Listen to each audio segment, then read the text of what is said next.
The operating room was freezing, not the kind of cold that made your skin shiver, the kind that settled deep inside your bones, the kind that made you wonder if something terrible was about to happen. I lay motionless on the narrow operating table, staring up at the blinding surgical lights hanging from the ceiling. Their harsh white glow flooded my eyes until everything looked blurry around the edges. Beep, beep, beep. The heart monitor echoed steadily beside me. Each sound felt louder than the last. My fingers trembled against the thin hospital blanket covering my body. I was 68 years old, a mother, a wife, a grandmother. And in a few minutes, if everything went according to plan, I would lose a kidney that would be given to my oldest son. For months, everyone had told me there was no other choice. My son Daniel was dying.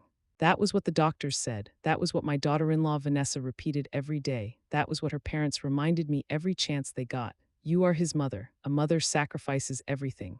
A good parent never hesitates. Those words had become chains around my heart.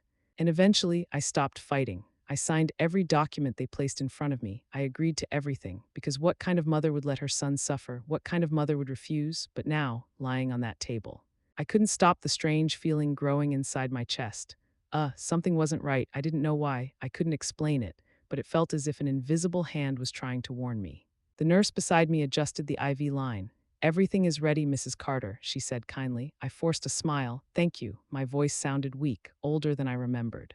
The surgeon, Dr. Mitchell, reviewed the paperwork at the foot of the bed. His expression remained calm and professional. Around him, nurses prepared trays of gleaming instruments. Metal touched metal, clink, clink, clink. Every sound made my stomach tight. I closed my eyes. For a moment, memories flooded back. I saw Daniel as a little boy again, running through the backyard, laughing, falling off his bicycle and scraping his knee, calling for me whenever he was scared. "Mom," I could still hear that little voice. Back then, I would have done anything to protect him, and maybe that was why I was here now, because no matter how old our children become, a mother's heart never changes. A tear slid down the side of my face. I quickly wiped it away. No, I couldn't cry now. I had to be strong for Daniel, for everyone. But then another memory surfaced, not from years ago. From only a few weeks earlier, Vanessa standing in my kitchen, arms folded, eyes cold, not asking, demanding. "The doctors said you're the perfect match." I remembered the way she stared at me, the pressure in her voice. The way she spoke as though the decision had already been made. Not once had she asked how I felt. Not once had she asked whether I was afraid. Only what I could do for Daniel, only what she needed from me. At the time, I ignored it. I told myself she was stressed, worried, desperate to save her husband, but lying here now, those memories felt different. The hospital doors opened somewhere nearby. Footsteps echoed down the hallway. Voices murmured beyond the walls. Everything felt strangely distant, as though I were watching my own life from far away. I turned my head slightly. Through the large observation window, I saw Vanessa. She stood on the other side of the glass, watching, waiting. Her parents stood beside her, Mr. and Mrs. Brooks. Neither looked worried, neither looked emotional. If anything, they looked impatient, like people waiting for a business deal to close. A chill ran through me. I looked away. Maybe I was imagining things. Maybe fear was making me suspicious. Maybe, "Mrs. Carter," Dr. Mitchell's voice interrupted my thoughts. I looked at him. "We'll begin shortly." I nodded. Okay, the nurse prepared a syringe filled with anesthesia. The clear liquid sparkled beneath the lights. My chest tightened. This was it. Once the medicine entered my veins, there would be no turning back. I swallowed hard. Suddenly, I thought about my younger son, Ryan. He had begged me not to rush the decision. For weeks, he had looked troubled, concerned, suspicious. "Mom, something doesn't make sense." I remembered him saying that again and again. But I hadn't listened. I couldn't, because Daniel needed me, because mothers don't walk away, because mothers sacrifice, right? Yet even now, Ryan's worried face haunted me. And then there was Ethan, my grandson, sweet little Ethan. Only 9 years old, the brightest light in my life. He always seemed happy, always laughing, always running around with his toy cars. But lately, something had changed. He had become quiet, thoughtful, nervous, almost frightened. A few days earlier, he had asked me something strange, something I couldn't stop thinking about. "Grandma, yes, sweetheart. What happens if someone gets sick because another person wants them to?" I remembered freezing. "What do you mean?" But Ethan had simply shrugged, then changed the subject. At the time, I convinced myself it was childish imagination, nothing more. Now, I wasn't so sure. The nurse approached with the syringe. "Ready?" I forced a smile. "I guess so." She reached toward my IV line. My pulse quickened, beep, beep, beep, faster, faster, faster. I took a deep breath. Then bang, the operating room doors exploded open. Everyone jumped. A tray of instruments crashed onto the floor. The metallic noise echoed through the room. For one stunned second, nobody moved, nobody spoke. Then a small figure burst through the doorway, running, breathing hard, covered in mud. Ethan, my eyes widened. My grandson rushed forward. His school uniform was wrinkled. His hair was messy. His face was pale, but his eyes burned with determination. A terrified nurse chased after him. Stop, you can't be in here, but Ethan ignored her. He ran straight toward me, straight toward the operating table, straight toward the surgery that was seconds from beginning. The entire room froze, even the doctors. Even the nurses, even Dr. Mitchell. Ethan stopped beside me. His chest rose and fell rapidly, as if he had run across the entire city. In one hand, he held an old cracked cell phone. The screen was shattered, the casing was scratched. Yet he clutched it as though it were treasure, as though it contained something priceless, something important, something dangerous. Tears filled his eyes. Grandma, his voice shook. My heart nearly broke. Ethan, what's wrong? He looked around the room. At the doctors, at the nurses, at the window, and finally, at Vanessa standing frozen behind the glass, the color drained from her face. Oh no, she whispered. Then Ethan spoke words that changed everything, words that would destroy my family. Words that would stop the surgery, words that would expose a secret nobody expected. Grandma, he tightened his grip on the broken phone, you can't give Dad your kidney. The room fell silent, absolute silence. Even the heart monitor seemed quieter. I stared at him, confused, terrified. What are you talking about? A tear rolled down his cheek, then another. His voice cracked, because I know the real reason Dad is sick, and suddenly, every person in that operating room stopped breathing. Ethan was about to reveal a secret hidden inside the broken cell phone, but why did Vanessa suddenly start pounding on the glass and screaming for him to stop? What was she so desperate to hide? The operating room fell into complete silence, not the ordinary kind of silence, the terrifying kind, the kind that makes your heartbeat sound like thunder, beep, beep, beep. The heart monitor continued its steady rhythm, but every person in the room seemed frozen in place. I stared at Ethan, my sweet grandson. His small hands trembled as he clutched the cracked cell phone against his chest. A tear rolled down his cheek, then another. Yet despite being only 9 years old, he stood his ground. He looked terrified, but he wasn't backing down. Across the room, Dr. Mitchell slowly lowered his hands. The nurse holding the anesthesia syringe stopped moving. Nobody knew what to do. Nobody knew what was happening. Then Vanessa's voice shattered the silence. Get HIM out of here. The scream made everyone jump. I turned toward the observation window. Vanessa was pounding her fists against the glass. Her face was pale, not sad, not worried, panicked, pure panic. Beside her, her mother grabbed her arm, trying to calm her, trying to stop her. But it was too late. The entire room had already noticed her reaction. Dr. Mitchell frowned. What's going on? Nobody answered. Ethan swallowed hard. His little chest rose and fell rapidly. I could see fear in his eyes. But I also saw something else, determination. The same determination I'd seen in Ryan when he was a boy. The same stubborn courage Daniel once had. Ethan looked at me, then whispered, Grandma, please trust me. My throat tightened. Trust him? Of course I trusted him. But what could a 9-year-old possibly know that would stop a major surgery? The question burned inside my head. What do you mean? I asked softly. Ethan looked down at the broken phone. Then back at me, I found something. The room remained silent. Even the nurses leaned closer. Vanessa slammed her hand against the glass again. Don't listen to him, her voice cracked. He doesn't understand anything. But Dr. Mitchell was no longer looking at Ethan. He was looking at Vanessa, carefully, suspiciously, and for the first time, I saw concern in the surgeon's eyes. A deep, uncomfortable feeling settled in my stomach. Why was Vanessa acting like this? Why was she so desperate? If Ethan was mistaken, why not simply explain? Why scream? Why panic? Why look terrified? Ethan wiped his eyes. I wasn't trying to spy. His voice was shaking. I swear. Nobody interrupted him. The doctors listened. The nurses listened, and I listened, every word. A month earlier, Ethan explained he had been looking for an old charger in his mother's bedroom. While searching through a drawer, he found an old cell phone, a phone he had never seen before. The screen was cracked. The battery was nearly dead, but it still worked. At first, he thought it was just junk, something forgotten. Something nobody cared about. Then one night, curiosity got the better of him. He charged it, turned it on, and started looking through the files, photos, messages, videos, recordings, normal things, until he discovered something strange. A folder hidden inside another folder. No title, no name, no explanation, just dozens of audio files. His voice shook harder. When I listened, he stopped. Tears filled his eyes. When I listened, I heard Mom. My pulse quickened. Beep, beep, beep, faster. The operating room seemed smaller, hotter, harder to breathe in. What did she say? Dr. Mitchell asked. Ethan looked toward the glass again. Vanessa immediately shook her head. No, the word came out almost like a scream. Ethan flinched. For a moment, I thought he might stop. That fear would overwhelm him. But then he took a deep breath and continued. I heard Mom talking to Grandpa and Grandma. His small voice echoed through the room. They were talking about Dad. A chill traveled through my body. I remembered Ryan's warnings, the unlabeled medicine bottles, the late-night calls. The strange behavior, every memory suddenly came rushing back. Ethan unlocked the phone. His fingers shook so badly he almost dropped it. The cracked screen flickered. The battery icon flashed red, only a few percent remaining. But it was enough to change everything. He opened an audio file. The room watched. The room waited. I could barely breathe. Then a voice came through the speaker. Static crackled. Then a woman spoke, softly, clearly. And my entire body went cold, because I recognized that voice instantly. Vanessa, my daughter-in-law, the woman who had spent months convincing me to donate my kidney, the woman standing outside the glass. The woman now desperately screaming for Ethan to stop. The recording continued, and the moment Vanessa heard her own voice, her face turned completely white. "Oh God," I whispered. Ryan was right, something was terribly wrong. But the recording had only just begun, and none of us were prepared for what we were about to hear. As Vanessa's recorded voice filled the operating room, Dr. Mitchell suddenly ordered everyone to stop the surgery. But what shocking words were hidden in that recording that made even the surgeon step away from the operating table?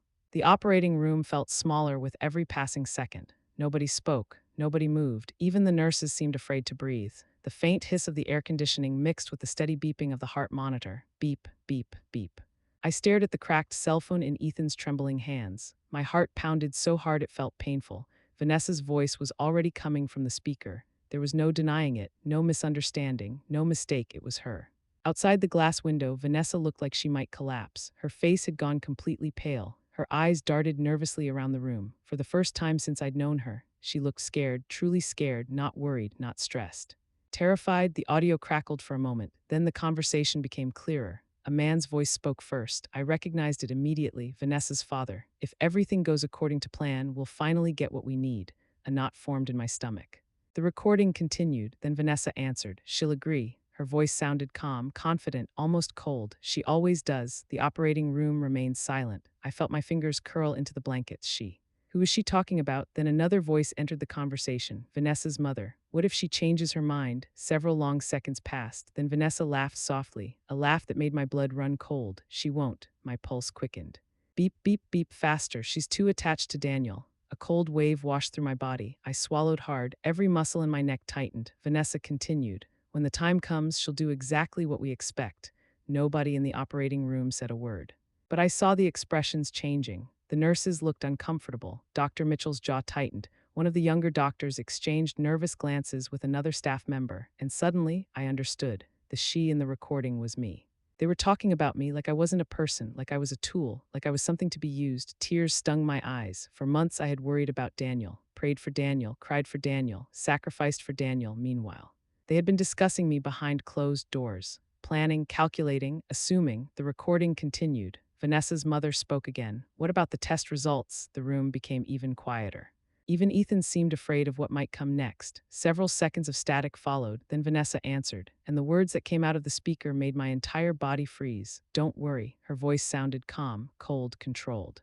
"Everything will look exactly the way we need it to." The surgeon frowned. "What does that mean?" One nurse whispered. Nobody answered. My heart raced. I could barely breathe. Something was terribly wrong. Terribly. The audio continued.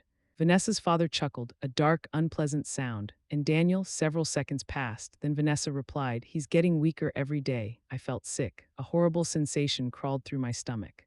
Because there was something strange about the way she said it. Not concerned, not sad, not heartbroken, almost satisfied, as if Daniel becoming sicker was helping her. The realization hit me like a truck. No, that couldn't be true. This was Daniel's wife, the mother of his child, the woman who claimed to love him. She wouldn't want him sick, would she? My chest tightened painfully. I suddenly remembered every strange moment from the last few months. The countless medicine bottles, the pills without labels, the secretive phone calls, the hospital visits Vanessa insisted on handling alone, the times she discouraged Ryan from asking questions, the arguments, the tension.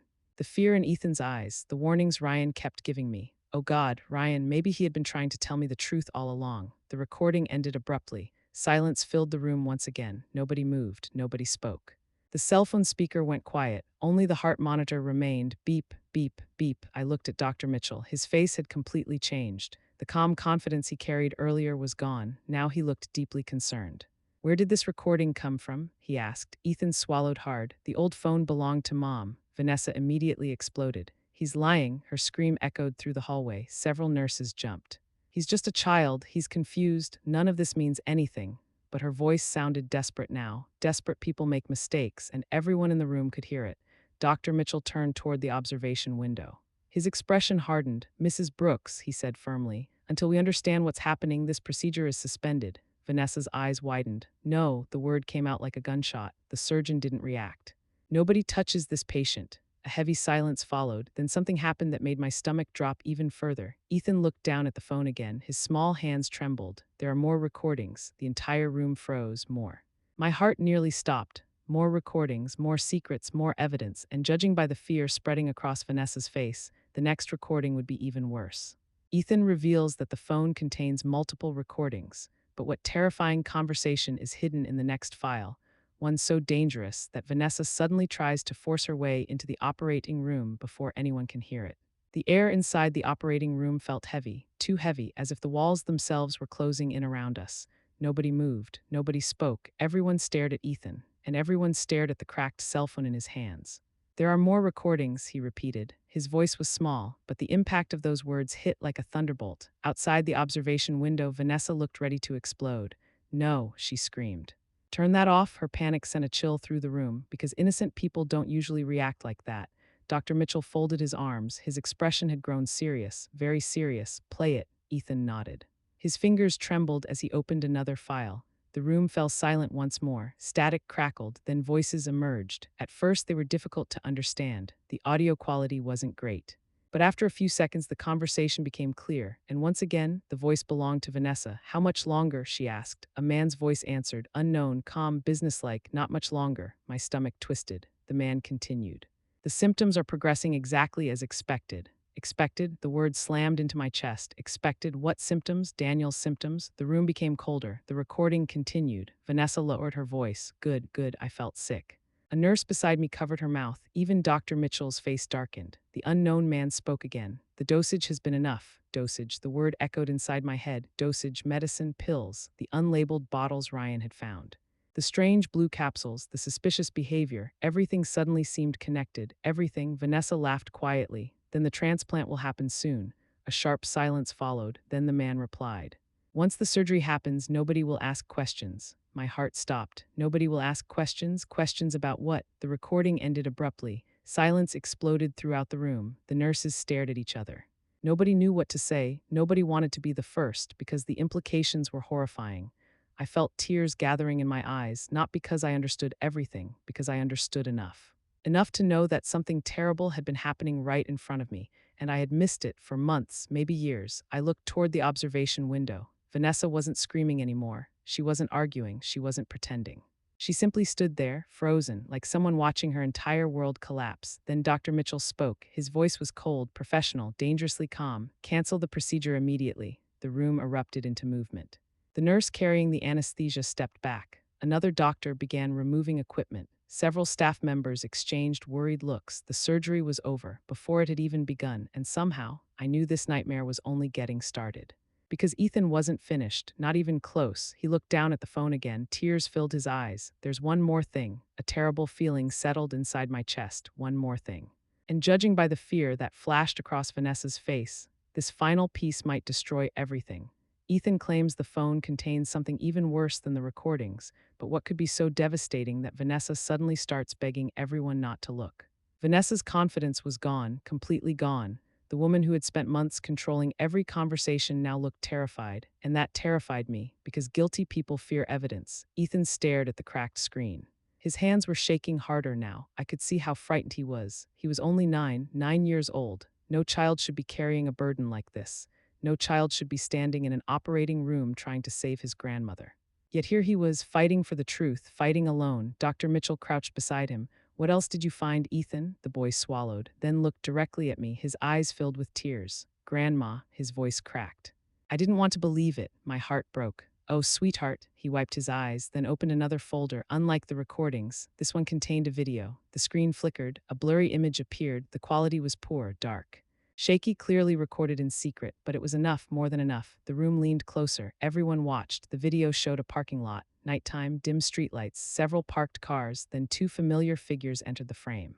My breath caught instantly. Vanessa and her mother, Mrs. Brooks, neither knew they were being recorded. The footage continued. Several seconds later, a man wearing a dark baseball cap approached them. I had never seen him before, yet the sight of him made my stomach tight. Something about him felt wrong, very wrong. The three exchanged a few words. The audio was weak, difficult to hear. Then something happened. Vanessa handed the man a small package. The man handed her a thick envelope. The operating room became completely silent. The exchange looked obvious, suspicious, dangerous. The man opened the package briefly, looked inside, nodded, then disappeared from view. Vanessa smiled, not a relieved smile, not a grateful smile, a satisfied smile, the kind someone wears after successfully completing a deal. My heart pounded painfully. No, no, no, this couldn't be real, could it? The video continued. This time the audio became clearer, not perfect, but clear enough. Mrs. Brooks laughed, a short, nervous laugh. Then she said something that made every person in the room freeze. Once the transplant happens, nobody will connect the medicine to us. The words struck like lightning. A nurse gasped loudly. Another dropped a clipboard. The sound echoed across the room. I couldn't breathe. Medicine, what medicine?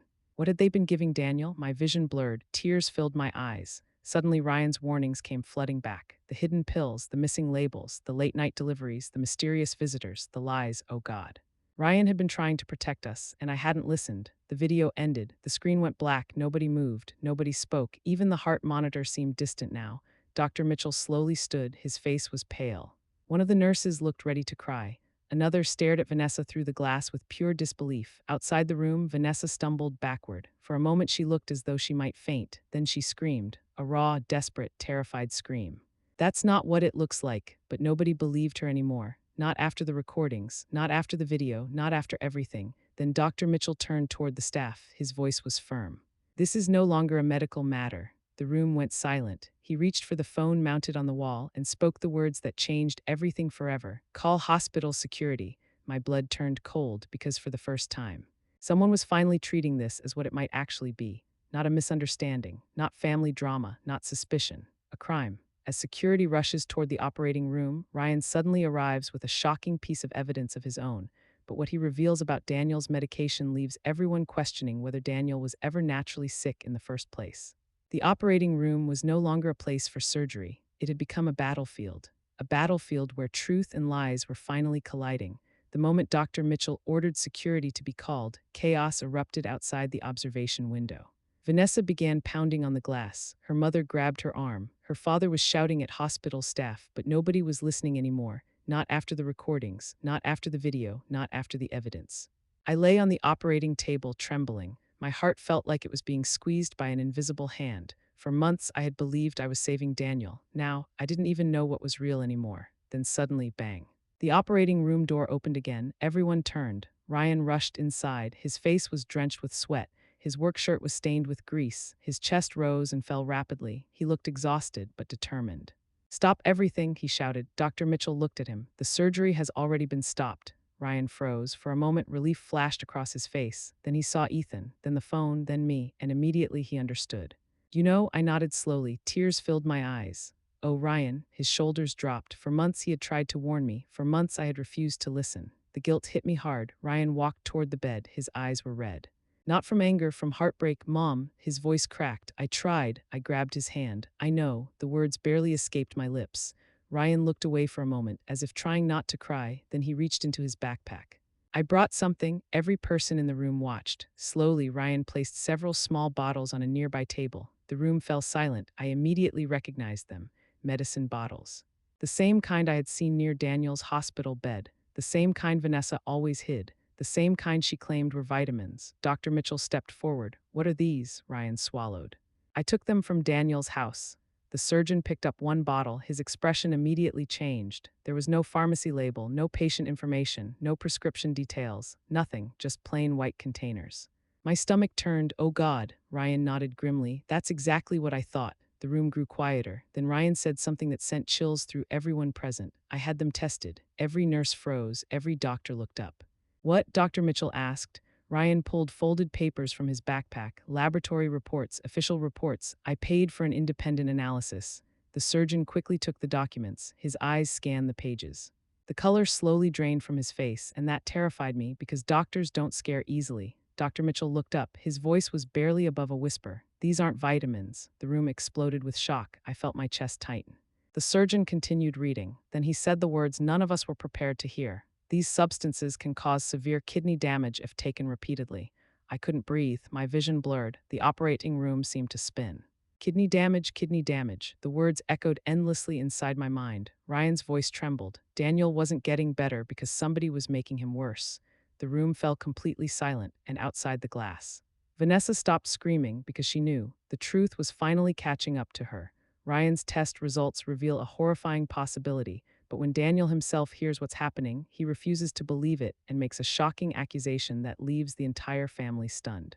20 minutes later, Daniel arrived, weak, pale, barely able to walk. Two nurses helped him into a consultation room near the operating wing. The surgery had been canceled. Security officers stood outside. Doctors rushed back and forth. Hospital administrators had already been notified. Everything was moving fast, too fast, but nothing prepared me for Daniel's reaction. When he entered the room, his eyes immediately searched for Vanessa. Not me, not Ryan, not Ethan, Vanessa. The sight broke my heart. Even now, after everything, he still trusted her. He still loved her. He still believed in her. Dr. Mitchell carefully explained the situation, the recordings, the video, the suspicious medication, the laboratory reports, everything. Daniel listened quietly at first, then his expression hardened and suddenly he stood up. No, the room froze. No, Dr. Mitchell repeated. Daniel shook his head. His breathing became heavier. No, this is impossible. Ryan stepped forward. Daniel, stop! The word exploded from him. Ryan froze. I had never seen my sons look at each other like that, never. Daniel pointed toward the evidence on the table. This doesn't prove anything. Ryan stared at him in disbelief. Are you serious? Daniel turned toward me, his eyes filled with desperation. Mom, tell them. I couldn't speak. I couldn't move. I didn't know what to say because I wanted to comfort my son, but I also knew something terrible had happened. Daniel's voice cracked. Vanessa would never hurt me. The room remained silent. Nobody wanted to answer. Nobody wanted to destroy him, but reality didn't care about feelings. Reality didn't care about denial. Ryan stepped closer, his eyes filled with tears. Brother, Daniel shook his head violently. No, you don't understand, Ryan's voice broke. Then help me understand. Daniel looked away. Several seconds passed, then tears rolled down his face. Real tears, heartbroken tears, because deep down, he was starting to doubt. Starting to question, starting to see the cracks. The memories, the strange behavior, the pills, the secrets, the lies. I watched the realization slowly form behind his eyes, and it was devastating because sometimes the truth hurts far more than the lie. Then the consultation room door suddenly opened. A security officer stepped inside. His expression was serious, very serious. Everyone turned toward him. What is it? Dr. Mitchell asked.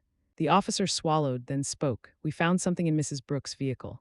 The room instantly fell silent. Daniel's face turned pale. Ryan stopped breathing. Even Dr. Mitchell looked alarmed because whatever security had discovered was serious enough to bring directly to us, and judging by the look on the officer's face, this nightmare was about to become even darker. Hospital security discovers a hidden item inside Vanessa's vehicle, but what they find may prove that Daniel's illness was never an accident and that someone had been planning this for a very long time. The consultation room became so quiet that I could hear the faint hum of the fluorescent lights above us. Nobody moved, nobody spoke. Everyone stared at the security officer standing in the doorway. His expression was grim. The kind of expression people wear when they know something terrible is about to be revealed.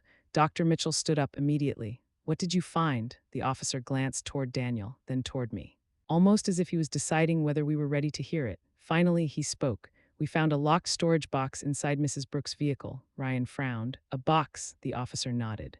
At first, we thought it was personal property. My stomach tightened, but after reviewing the situation, we decided to inspect it.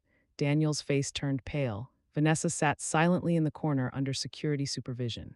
For the first time since all this started, she wasn't shouting. She wasn't defending herself. She wasn't making excuses. She simply stared at the floor, and somehow that frightened me more than anything else. The officer continued.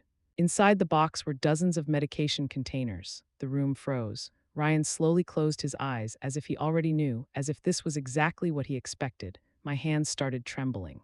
Oh no, the officer pulled several photographs from a folder. Dr. Mitchell took them. The surgeon's expression darkened instantly. One by one, the photographs were placed on the table. I looked down, my breath caught. Rows of bottles. Rows and rows of bottles, some full, some empty, some with handwritten markings, others completely blank. No pharmacy labels, no patient names, nothing, just medicine, a frightening amount of medicine. Daniel leaned forward. His hands were shaking. No, the word escaped him like a whisper. Dr. Mitchell continued studying the pictures, then he stopped at one image, his jaw tightened. What is it? Ryan asked. The surgeon slowly turned the photograph around. Everyone looked. I felt my heart drop. Inside one of the containers was a stack of documents, medical reports, lab results, schedules, notes, detailed notes. The The room fell silent again. The officer swallowed. There were records. Records of what? I asked. My voice barely worked. The officer hesitated, then answered, doses. A cold chill ran through my entire body. Doses, the word echoed through my mind. The same word from the recording, the same word from the laboratory report, the same word connected to Daniel's illness. Dr. Mitchell flipped through the documents carefully. Every page seemed to make his expression worse. Then he stopped completely. His eyes widened. For several seconds he simply stared. The room waited. Nobody dared interrupt. Finally Ryan spoke. "What did you find?" The surgeon looked up slowly. His voice was barely above a whisper. "These records go back nearly 2 years. 2 years." The room exploded. "What?" Daniel shouted. "That's impossible." But Dr. Mitchell wasn't finished. The surgeon placed a document on the table. Several handwritten dates covered the page. Alongside them were notes, measurements, amounts, instructions. I didn't understand most of it, but the doctors did, and judging by their faces. It was horrifying. Ryan grabbed the document. His eyes moved rapidly across the page. Then he suddenly sat down, like his legs could no longer support him. Oh my God, I had never seen Ryan look afraid, not like that. Not ever. Daniel stared at his brother. "What?" Ryan couldn't answer immediately. He swallowed hard, then looked directly at Daniel, his eyes filled with tears. "Brother," his voice cracked.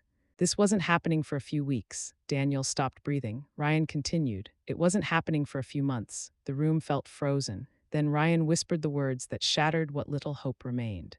"Someone has been doing this for years." Silence, complete silence. I felt dizzy. My vision blurred. Years? No, that couldn't be possible. Daniel had been getting sick gradually. The doctors never understood why. The symptoms never made sense.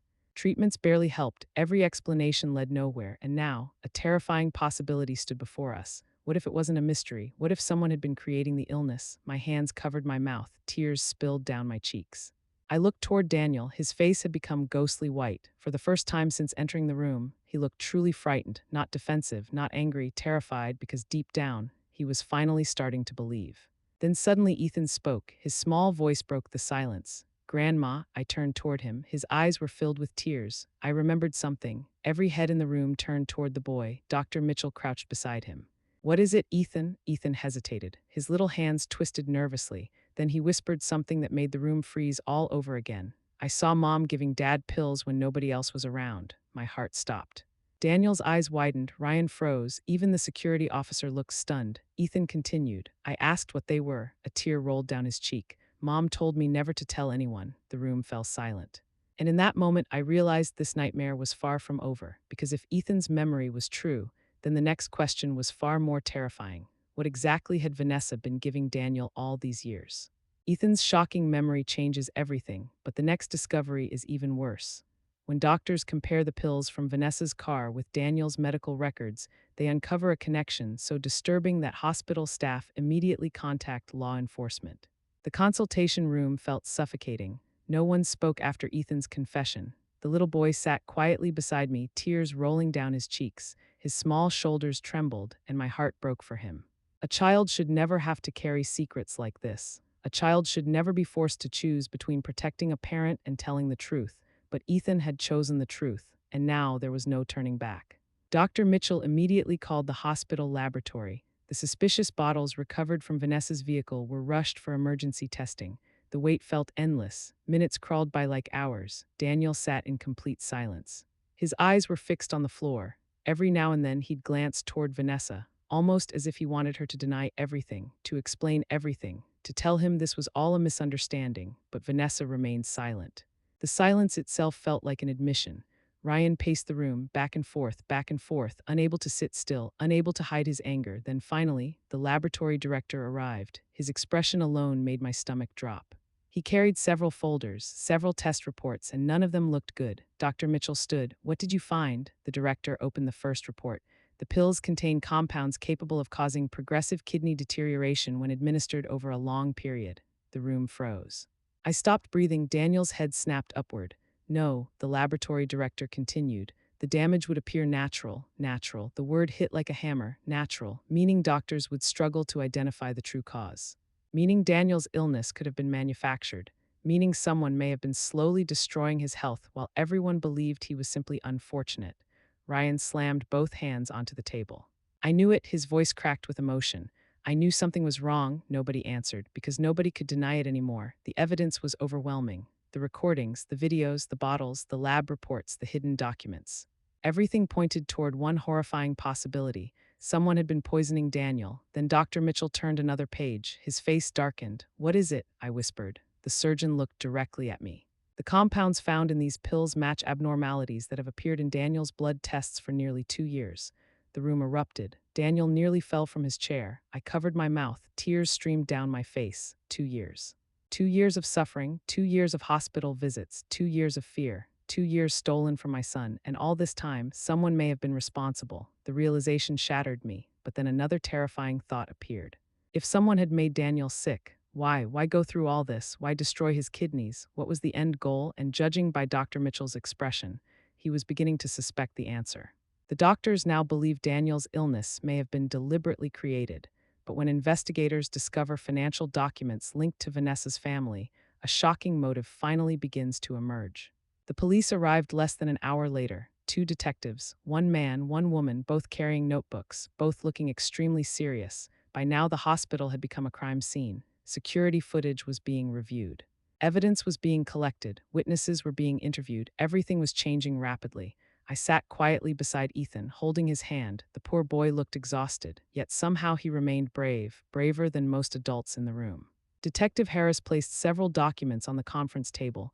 "We've started reviewing financial records connected to this case." Ryan frowned. "Financial records?" The detective nodded. "Yes." Daniel looked confused.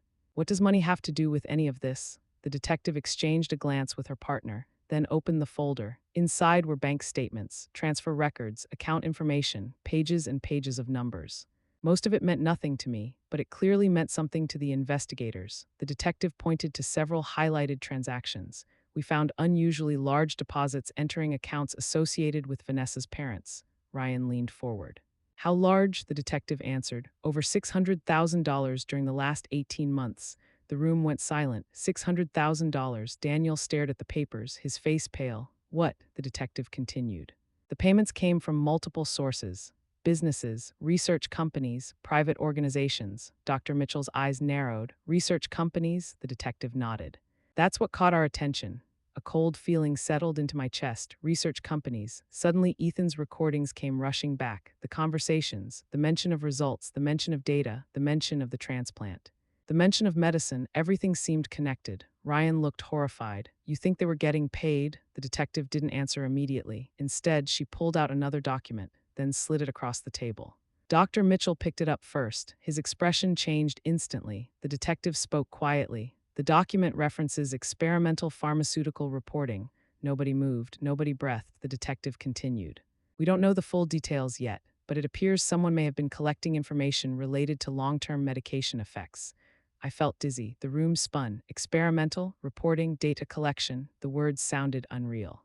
Like something from a movie, not real life, not our family, not Daniel. But the evidence sitting on that table was very real. Daniel looked completely broken. His hands shook uncontrollably. "I loved her," the words escaped him quietly. Nobody answered, because there was nothing anyone could say. How do you comfort someone who is discovering that the person they trusted most may have betrayed them? How do you process something like that? The detective turned another page, then suddenly froze. Her eyes widened. The room noticed immediately. "What is it?" Ryan asked. The detective slowly looked up. "This changes everything." My heart dropped. The room became silent. The detective swallowed hard, then spoke the words nobody expected. "We found evidence suggesting Daniel may not have been the only victim." The room exploded into shocked silence. Not the only victim. What did that mean? How many others were there? And how deep did this nightmare really go? Investigators uncover evidence pointing to additional victims. But when they identify one of the names connected to the case, the discovery strikes painfully close to home and threatens to destroy what remains of the family. The room felt colder than ever. Nobody spoke after Detective Harris revealed that Daniel might not have been the only victim. I sat frozen, my hands wrapped tightly around Ethan's. The little boy looked terrified. Ryan stood near the window, staring at the detective. Daniel looked completely broken, as if the weight of the last few hours had finally become too much to bear. The detective opened another folder. Her movements were slow, careful, almost reluctant. That alone frightened me. People only move like that when they're carrying bad news, very bad news. We recovered several files from a storage drive found among the evidence. The room remained silent. "Inside were names," Ryan frowned. "What kind of names?" The detective hesitated, then answered, "Patients." A chill ran down my spine. Patience. The word echoed through the room. Daniel's breathing became heavier. Dr. Mitchell crossed his arms. How many? The detective glanced down at the report. At least 11. Gasps filled the room. 11, not one, not two, 11 people. My stomach twisted. The detective continued. Most of them suffered unusual kidney complications. Nobody spoke. Nobody wanted to because everyone was thinking the same thing. This wasn't an accident. This wasn't a misunderstanding. This was something much bigger. The detective turned another page, then suddenly stopped. Her face changed. I noticed immediately. So did Ryan. What is it? He asked. The detective looked up slowly, carefully, and then she spoke a name that shattered me. Joseph Carter. The room froze. I stopped breathing. No, no, no. My vision blurred instantly. Tears filled my eyes because Joseph Carter wasn't a stranger. It wasn't some random patient. It was my husband, Joe, my husband, the father of my children, the man sitting at home in a wheelchair. The man who had lost so much of his health over the last few years. I felt my entire body go numb. Ryan looked just as shocked. Daniel stared in disbelief. That's Dad. The detective nodded slowly. We know. My heart pounded painfully. Joe had always been healthy, strong, reliable. Then one day his health started declining. Doctors never found clear answers, treatments never seemed to help, and now his name was on the list. The detective swallowed. We believe his medical history may be connected. Connected. The word hit like a freight train. Suddenly memories flooded my mind. Vanessa bringing supplements. Vanessa insisting on helping. Vanessa organizing medications. Vanessa constantly involving herself in family medical decisions. Oh God, could she have hurt Joe too? I felt sick. Ryan sat down heavily, his face pale. How long? The detective checked the report. Approximately 3 years. The room fell silent. 3 years, 3 years of suffering, 3 years of unanswered questions, 3 years stolen from my husband. Tears rolled down my cheeks. I couldn't stop them. I didn't even try. Because the nightmare was becoming bigger than anything I imagined, and deep down, I feared this list wasn't finished yet. Joe's name appears among the possible victims, but when investigators examine the remaining names, they discover a shocking pattern that points directly toward Vanessa's family. Nobody left the room, nobody wanted to, because every new discovery felt worse than the last. The detectives spread the files across the table, page after page, name after name, medical history after medical history. The pattern slowly began to emerge, and once it did, it couldn't be ignored. Detective Harris pointed to the first file, then the second, then the third. Every patient shared something unusual. At first glance, they seemed unrelated. Different ages, different backgrounds, different cities, but there was one thing connecting them all, a connection hidden in plain sight. Dr. Mitchell spotted it first. His eyes widened. Oh my God, everyone looked at him. What? Ryan asked. The surgeon pointed at the paperwork. Every one of these people had contact with Vanessa's family. The room froze. Every victim, every single one. Some had been neighbors, some were family friends, others had business relationships. But all roads led back to the same people. Vanessa, her parents, their network. The realization was horrifying. Daniel covered his face with both hands. No, his voice cracked. Please no. I wanted to comfort him. I wanted to tell him everything would be okay, but I couldn't because I didn't know if it would. The detective continued reviewing the records. Then another detail emerged, an even darker one. Several victims had received similar supplements. Supplements with no labels, supplements supplied through people connected to Vanessa's parents. Ryan slammed his fist against the table. They've been doing this for years. Nobody argued. Nobody could. The evidence was piling up. Piece after piece, truth after truth.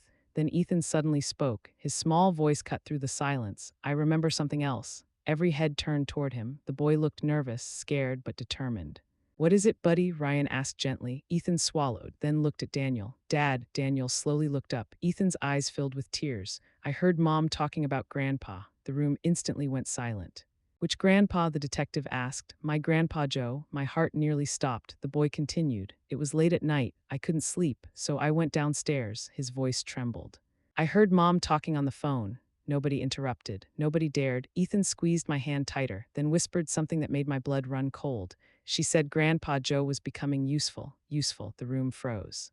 A terrible silence followed. Useful? Who talks about a sick old man like that? Ryan looked horrified. Daniel looked physically ill. The detective quickly wrote notes. Then Ethan continued. I didn't understand what she meant. His lip trembled. But now, a tear rolled down his cheek. I think I do. The room remained silent because everyone was reaching the same conclusion, a horrifying conclusion. If Joe and Daniel were victims, there could be more, many more, and somewhere out there, the full truth was still hidden. Then suddenly the detective's phone rang. She answered, listened, and immediately stood up. Her expression changed completely. What happened? Ryan asked. The detective lowered the phone slowly. Her voice was tense, urgent, and filled with concern. We have a problem. My heart sank. A terrible feeling settled over the room. The detective looked directly at us. Then delivered the news. Vanessa's parents just disappeared. Silence. Absolute silence, because if they were running, it meant they knew exactly how much trouble they were in. As police launch a manhunt for Vanessa's parents, investigators discover a hidden property connected to the family, but what they find inside may finally reveal the full scale of the operation. The moment detectives announced that Vanessa's parents had disappeared, the entire investigation changed. What had started as a medical mystery was now turning into a full criminal case. Police departments from neighboring counties were alerted, vehicles were tracked, bank accounts were monitored, every available lead was pursued, but for nearly 2 days, nothing, no sign of Mr. or Mrs. Brooks. It was as if they had vanished into thin air. Meanwhile, Daniel remained under observation at the hospital. Doctors had immediately stopped every medication Vanessa had been giving him. New tests were ordered. Specialists reviewed years of medical records, and for the first time in a very long time, there was hope, small hope, but hope nonetheless. Then, on the third morning, Detective Harris arrived with urgent news. We found a property. The room immediately went silent. Ryan stood up. What kind of property? The detective placed several aerial photographs on the table. A cabin. She pointed toward a wooded area shown in the images. About 2 hours outside the city, the cabin looked isolated, surrounded by thick forest, far from neighbors, far from witnesses, far from questions. My stomach tightened. The place looked like something from a nightmare. Who owns it? Dr. Mitchell asked. The detective answered immediately. A company linked to Vanessa's father. Ryan cursed under his breath. Daniel looked away. Every new discovery seemed to hurt him more than the last. Because every discovery proved the same thing. The woman he loved had been living a double life. Hours later, police obtained a warrant. Officers entered the property, and what they found inside shocked everyone. The cabin looked ordinary at first glance. Simple furniture, old decorations, nothing unusual. Then investigators reached the basement. Everything changed. Rows of filing cabinets lined the walls, shelves filled with boxes. Locked storage containers, stacks of documents, thousands of pages. The detective slid photographs across the table. I felt sick. This wasn't a hiding place. It was an archive, a record-keeping center. Someone had spent years collecting information, detailed information, medical information, patient information, financial information, everything carefully organized, everything carefully hidden. One photograph showed dozens of folders, each labeled with a person's name. Another showed spreadsheets, charts, medical reports, laboratory results, and then they found the videos, hundreds of them, hidden on hard drives, videos documenting treatments, symptoms. Physical changes, health declines. The room fell silent. Dr. Mitchell stared at the photographs. His face had gone pale. This wasn't random. Nobody answered, because nobody needed to. It was obvious. This operation had been planned. Structured, organized, and very profitable, the detective nodded. There's more. My heart sank. How could there possibly be more? Then she revealed the worst discovery yet. Inside one locked cabinet was a ledger, a financial ledger. And according to investigators, someone had earned millions. Millions. The room froze. Ryan stared at her. Millions from what? The detective swallowed, then answered. From selling medical research data. Nobody spoke. Nobody breathed.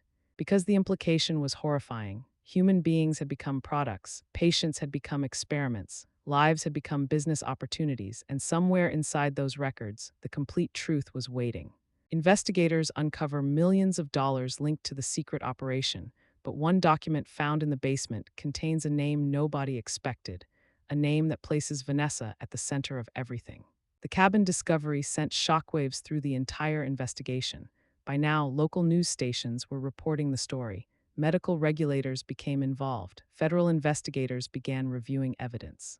The case was growing larger every day, and at the center of it all sat Vanessa. Silent, nervous, watching her world collapse piece by piece. For days, she refused to cooperate, refused to answer questions, refused to explain anything. She sat with her attorneys and said almost nothing, but the evidence kept growing, and evidence doesn't care whether someone talks. Evidence speaks for itself. Detective Harris arrived at the hospital late that evening carrying another box of documents recovered from the cabin. Her expression told us everything. Something important had been found, something big. She placed a thick folder on the table. We found signatures. Ryan frowned. What kind of signatures? The detective opened the folder. Inside were contracts. Agreements, approval forms, financial authorizations, dozens of them, each connected to the operation investigators had uncovered, and on nearly every page, the same signature appeared, Vanessa Brooks. The room fell silent. Daniel stared at the documents, his hands trembling. No, the word escaped him automatically, like a reflex, like a desperate attempt to reject reality, but the signature was unmistakable. There it was, again and again and again. Page after page, year after year, not one document, not two, dozens, maybe hundreds. The evidence painted a terrifying picture. Vanessa wasn't merely aware of what was happening. She wasn't being manipulated. She wasn't a bystander. According to the records, she had helped run it. I watched Daniel's face crumble, and in that moment I saw his heart break completely. The last piece of hope disappeared from his eyes, the hope that maybe there had been a misunderstanding. The hope that maybe Vanessa was innocent. Gone. Ryan sat beside his brother. Neither spoke. There were no words left. Then Detective Harris revealed another discovery, one that made the room freeze all over again. We found communication records. What records? Dr. Mitchell asked. The detective opened another file. Messages, emails, voice notes, instructions, thousands of communications, and many contained one recurring subject. Daniel, my son. The room grew silent. The detective continued. According to these messages, Daniel was considered one of the most successful cases. I felt physically sick. Case, not person, not husband, not father, case. The cruelty of that word cut deeper than anything else. The detective lowered her voice. The records suggest his condition was monitored for years. Ryan clenched his fists. Daniel looked like he might collapse, and then came the final blow. The detective pulled out a single sheet of paper. A printed report highlighted in yellow. She handed it to Dr. Mitchell. The surgeon read it, then slowly lowered the page. His face had become completely pale. "What is it?" I asked. He looked at me, then at Daniel, then at Ethan, and finally spoke. "The report suggests they were preparing another subject." The room froze. Another subject, another victim. My heart pounded violently. The detective nodded. "We believe someone else was next." Nobody moved.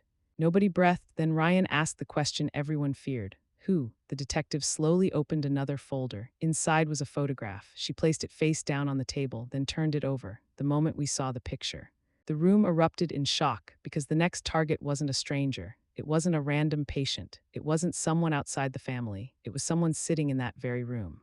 Investigators identify the next planned victim, but when the photograph is revealed, Ethan suddenly remembers a hidden conversation that could expose the final piece of the conspiracy and lead police directly to Vanessa's missing parents. Nobody moved, nobody blinked. The room felt frozen in time. The photograph lay on the table between us, face up, exposed, and the moment I saw it, my heart nearly stopped. It was Ethan, my grandson. The 9-year-old boy who had saved my life, the child who had exposed the recordings, the child who had brought the evidence, the child sitting beside me right now. "Oh my God," I whispered. Ryan immediately stood. Daniel's face drained of color. Even Dr. Mitchell looked horrified. Detective Harris nodded grimly. "We believe Ethan was being monitored." The words hit like a hammer. Monitored, not protected, not loved, monitored. Ethan stared at the photograph, confused, scared. "Why is my picture there?" Nobody answered immediately because the truth was unbearable. The detective carefully opened another folder. Inside were documents recovered from the cabin, charts, notes, observations, schedules, and all of them mentioned Ethan. My stomach twisted. One page contained a sentence highlighted in red. "Subject shows strong genetic compatibility." Ryan slammed his fist onto the table. "He's a child," his voice echoed through the room. Nobody disagreed. The detective continued. "We believe they intended to involve Ethan in future medical procedures." Daniel looked physically ill. Tears streamed down his face. For days, he had been mourning the loss of his marriage. Now he was facing something even worse, the possibility that his own son had been targeted. Ethan slowly looked at his father. "Dad," Daniel immediately wrapped his arms around him, holding him tighter than ever before. "I'm sorry," his voice broke. "I'm so sorry." The little boy began crying, and soon Daniel was crying too. Watching them shattered my heart, but in that painful moment, something important happened. The lies finally lost their power. The truth had won, not because of detectives, not because of lawyers, not because of doctors, because of courage. The courage of a frightened little boy who refused to stay silent. Then suddenly Ethan lifted his head. His eyes widened. "I remember something." Everyone turned toward him. The room fell silent. "What is it?" Detective Harris asked. Ethan wiped his tears, then spoke. "The night before Mom disappeared." The detective leaned forward. Ethan continued. "I heard Grandpa talking." His voice trembled. He said they needed to get to the lake house before anyone found the second storage room. The room exploded into activity. Detective Harris immediately stood. "The lake house?" Ethan nodded. "I think that's what he called it." The detective grabbed her phone. Within minutes, officers were tracing property records, searching ownership databases, following leads. Then the call came. A property had been located, less than 50 miles away, and if Ethan's memory was correct, Vanessa's parents might still be there. The investigation was racing toward its final chapter. Police rushed toward the lake house after Ethan's revelation, but what they discover inside the hidden storage room finally exposes the full truth and brings the entire conspiracy crashing down. The police operation began before sunrise. Several patrol cars, investigators, search teams, everyone moved quickly, because if Vanessa's parents were still there, they might disappear forever. Hours later, Detective Harris called. The moment she entered the hospital room, I knew they had found something important, something final. The detective sat down, then smiled for the first time since this nightmare began. We found them. Relief swept through the room. Ryan closed his eyes. Daniel lowered his head. I felt tears gathering in my eyes. The nightmare was finally ending. Vanessa's parents had been arrested at the lake house. Inside the hidden storage room, investigators discovered everything they needed. Financial records, communication logs, backup drives, hidden accounts, years of evidence, enough evidence to expose the entire operation, enough evidence to ensure nobody escaped responsibility. Over the following months, investigators uncovered the complete truth. The illegal scheme had operated for years. Victims had been treated like research subjects. Medical information had been sold. Health conditions had been manipulated. And countless lives had been affected, but eventually, justice arrived. One courtroom hearing after another revealed the facts. The evidence was overwhelming. The recordings, the videos, the financial records, the signatures, the laboratory reports. The hidden files, everything pointed in one direction, the truth, and truth is difficult to bury forever. Vanessa and those involved were held accountable for their actions. The operation was dismantled. The victims received support. And the people responsible could no longer hide behind lies. But the most important victory wasn't in a courtroom. It happened inside our family. Daniel began recovering, slowly, painfully, but steadily. Without the harmful substances entering his body, his condition improved more than anyone expected. Doctors remained cautious. Yet for the first time in years, they saw genuine progress. Hope returned. Real hope, not false promises. Not manipulation, hope. Ryan became the rock of the family, the person who never stopped asking questions, the person who refused to ignore the warning signs. And Ethan, sweet Ethan, the little boy who changed everything. Months later, he received a Community Bravery Award. When reporters asked him why he spoke up, he simply shrugged, then said something I'll never forget. I just didn't want my grandma to get hurt. That answer brought tears to every eye in the room, including mine, because heroes don't always wear uniforms. Sometimes they're small, scared, and only 9 years old. One evening, nearly a year after the nightmare ended, our family gathered for dinner. The first peaceful dinner we'd shared in a very long time. The laughter felt different, warmer, more meaningful, because we understood something we hadn't understood before. Life can change in an instant. Trust is precious.